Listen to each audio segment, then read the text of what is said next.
આપણે જે બ્રહ્માંડમાં વસીએ છીએ તેના અમુક અફળ નિયમો છે, જેમ કે ગુરુત્વાકર્ષણનો નિયમ, law of gravitation. Law of attraction એ પણ કુદરતનો નિયમ છે. ગુરુત્વાકર્ષણના નિયમ જેવો જ તટસ્થ અને વ્યાપક છે. એ ચોક્કસાઈભર્યો અને અફળ છે. તમારી જિંદગીમાં આસપાસમાં અત્યારે જે કંઈ છે, તમને જેના વિશે ફરિયાદ છે એવી ચીજો પણ આમાં સમાઈ જાય છે. તેને તમે નોતરી છે. હવે મને ખબર છે કે તમને એવી કોઈ વાત સાંભળવી ગમશે નહીં. તમે તરત કહેવાના, મેં કંઈ એ અકસ્માત નોતર્યો નહોતો. નાકે દમ આવી જાય એવા ગ્રાહકની મેં ઈચ્છા રાખી નહોતી. મને કંઈ દેવું કરવાનો શોખ નહોતો. પણ અહીં હું તમને મોઢામોઢ કહેવા માંગુ છું કે હા, તમે જ એ બધાને નોતર્યા છે. સ્વીકારવાનું અઘરું થઈ પડે એવી આ વાત છે, પણ એકવાર તમે સ્વીકારી લો પછી જરૂર તમારી જિંદગી બદલાઈ જશે. લોકો જો એમ માનતા હોય કે તેઓ ખોટા ટાઈમે, ખોટી જગ્યાએ અને બહારના સંજોગો ઉપર તેમનો કાબૂ નથી, તો ભય, વિરહ, વિયોગ, લાચારી વગેરેના સતત ચાલતા વિચારો એ તેમને ખોટે ટાઈમે ખોટી જગ્યાએ લઈ જાય છે. આ સમયે તમારી પાસે પસંદગી છે. તમે એવું માનો છો કે કોઈ પણ સમયે મારા નસીબને લીધે મારા જીવનમાં ખરાબ વસ્તુઓ બને છે. તમે એવું માનો છો કે ખોટા ટાઈમે તમે કોઈ ખોટી જગ્યાએ હોઈ શકો. સંજોગો ઉપર તમારો કોઈ કાબૂ નથી એવું તમને લાગે છે. અથવા તમે એવું માનવા અને જાણવા તૈયાર છો કે તમારા જીવનના અનુભવો તમારા હાથમાં છે અને બધું સારું જ બનવાનું છે, કારણ કે તમે એ પ્રમાણે વિચારો છો. હવે પસંદગી તમારા હાથમાં છે અને તમે જે પણ કંઈ પસંદ કરો તે તમારા જીવનનો અનુભવ બનશે. સતત વિચારો દ્વારા તમે જેને બોલાવી ના હોય એવી એક પણ બાબત તમારા અનુભવમાં નથી હોતી. આપણામાંથી મોટાભાગના લોકો અજાણપણે જ વસ્તુઓને આકર્ષે છે. આપણે એવું માનીએ છીએ કે તેના ઉપર આપણો કાબૂ નથી. આપણા વિચારોનો તથા લાગણીઓનો પ્રવાહ આપણી જાણ બહાર આપણને રસ્તો બતાવે છે. આમ આ રીતે દરેક વસ્તુ આપણી તરફ ખેંચાય છે. કોઈ હાથે કરીને ક્યારેય વણગમતી વસ્તુને આકર્ષતું નથી. લો ઓફ એટ્રેક્શનનું જ્ઞાન જાણ્યા પછી સહેલાઈથી તમને સમજાશે કે અન્યોના જીવનમાં અણગમતી ઘટનાઓ કેમ બની હશે. આપણે આપણા વિચારોની મહાન સર્જનાત્મક શક્તિ વિશે જાણતા ન હતા, એટલા માટે આવું બને છે. આ જો તમે પહેલી વાર જ સાંભળતા હો તો તમને થશે, મારે મારા વિચારો પર કાબૂ મેળવવાનો છે. એ તો ખરેખર મુશ્કેલ કામ છે. પહેલી નજરે તો આમ લાગશે, પણ પછી જ તમને ખ્યાલ આવશે કે આ વસ્તુ પોસિબલ છે. આપણા દરેક વિચારને કાબૂમાં રાખવું અશક્ય છે.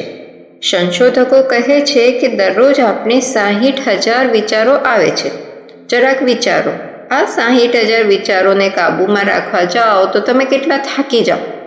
સદભાગ્યે એના માટે એક ઇઝી રસ્તો છે અને તે છે આપણી લાગણીઓ. આપણી લાગણીઓ આપણે શું વિચારી રહ્યા છે તે બતાવે છે. લાગણીઓનું ઘણું મહત્વ છે. તમારી લાગણી તમારી જિંદગી બનાવવામાં તમને મદદ કરી શકે છે. તમારા વિચારો એ દરેક ઘટનાનું મૂળ કારણ છે અને જે પણ તમે જુઓ છો અને અનુભવો છો એ તેની અસર છે. તેમાં તમારી લાગણીઓનો પણ સમાવેશ થાય છે. ખરેખર તો મૂળ કારણ તમારા વિચારો છે. લાગણીઓ આપણને મળેલી અમૂલ્ય ભેટ છે. આપણે શું વિચારીએ છીએ તે લાગણીઓ કહી દે છે. તમારી લાગણીઓ તમે શું વિચારી રહ્યા છો તે તરત કહી દેશે. એ વિચારી જુઓ, તમે એકદમ લાગણીશીલ બની ગયા હોવ, ખાસ કરીને કોઈ ખરાબ સમાચાર સાંભળવા મળ્યા હોય ત્યારે. તમારી એ લાગણીની અસર તમારા પેટમાં કે અન્યત્ર તરત જોવા મળે છે. તેથી તારણ રૂપે એમ કહી શકાય કે તમારી લાગણીઓ તમારી વિચાર પ્રક્રિયાનો ફટાફટ સંકેત આપે છે. તમારે તમારી લાગણીઓ વિશે સજાગ રહેવું જોઈએ. લાગણીઓએ આપેલા સંકેતોને સમજવાનો પ્રયત્ન કરવો જોઈએ. આવી રીતે તમે શું વિચારો છો તે ઝડપથી જાણી શકશો. તમારી પાસે બે પ્રકારની લાગણીઓ છે, સારી અને ખરાબ, અને એ બે વચ્ચેનો ભેદ તમે પારખી શકો છો. એકથી તમને સારું લાગે છે, બીજાથી તમને દુઃખ થાય છે. હતાશા, આક્રોશ, વિરોધ, ગુનેગાર હોવાની લાગણી, આ બધી લાગણીઓ તમને નબળા પાડે છે. આ ખરાબ લાગણીઓ છે. તમને કોઈ કહેવાનું નથી તમને સારું લાગે છે કે ખરાબ. તમે પોતે જ જાણી શકો છો. અમુક ચોક્કસ ક્ષણે તમને કેવું લાગે છે તે એ વિશે તમે સ્પષ્ટ ના હો તો તમારી જાતને પૂછો, મને કેવું લાગે છે? થોડીવાર થોભીને દિવસ દરમિયાન વારંવાર પૂછતા રહો. આમ કરશો તો તમે તમારી લાગણીઓ વિશે સજાગ બનતા જશો. એક ખૂબ મહત્વની વાત તમારે જાણવી જરૂરી છે. ખરાબ લાગણી અનુભવતી વખતે મનમાં સારા વિચાર આવે એ શક્ય નથી.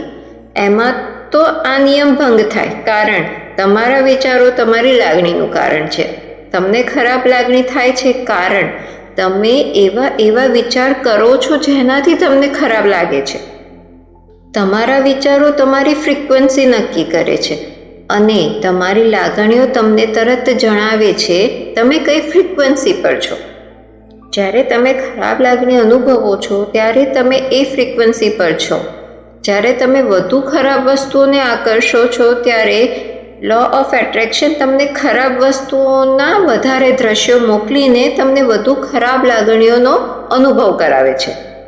જ્યારે તમને ખરાબ અનુભવ થાય છે અને છતાં તમે તમારા વિચારોમાં પરિવર્તન લાવીને સારું અનુભવવાનો પ્રયત્ન નથી કરતા, ત્યારે ખરેખર તો તમે એમ કહો છો, મારા જીવનમાં હજુ વધારે દુઃખદ પરિસ્થિતિ લાવો. અને બીજી બાજુ એ કે તમારી પાસે સારી લાગણીઓ અને વિચારો છે, તમને એની ખબર છે કે એ આવે છે ત્યારે તમને સારું લાગે છે, જેમ કે રોમાંચ, આનંદ, આભાર, પ્રેમ. કલ્પના કરો કે દરરોજ આપણને આ પ્રકારનું અનુભવાય. જ્યારે તમે સારી લાગણીઓનો મહિમા કરો છો ત્યારે તમે વધુ સારી લાગણીઓને તમારા તરફ આકર્ષશો. આનાથી તમને સારું લાગશે. આ ખરેખર સરળ બાબત છે. અત્યારે હું કઈ બાબતને આકર્ષું છું. હવે કહો તમને કેવું લાગે છે? મને સારું લાગે છે. બસ, તો પછી આવું જ અનુભવતા રહો. તમને સારું લાગતું હોય અને એ જ વખતે તમારા મનમાં નકારાત્મક વિચારો આવતા હોય એ અશક્ય છે.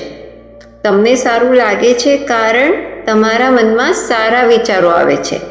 એટલો ખ્યાલ રાખો કે તમારે જે કંઈ મેળવવું હોય તે મળી શકે છે. એની કોઈ સીમા નથી.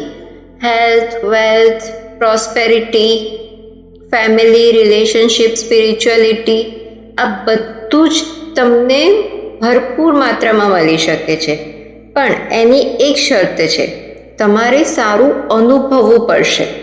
જરા વિચારો, ખરેખર તો તમે આવું જ ઈચ્છો છો ને? હંમેશા પોતાના અને બીજાના માટે સારું વિચારો, કારણ કે આપણે જે દુનિયાને આપીએ છીએ તે અનેક ગણું થઈને આપણી પાસે આવે છે. આશા રાખું છું આ વિડીયોથી આપને પ્રેરણા મળી હશે. વિડીયો પસંદ આવ્યો હોય તો વિડીયોને લાઈક કરજો અને ચેનલને સબસ્ક્રાઈબ કરજો. આપનો કિંમતી સમય આપવા બદલ અને મને સાંભળવા બદલ આપનો ખૂબ ખૂબ આભાર. ફરી મળીશું નેક્સ્ટ વિડીયોમાં.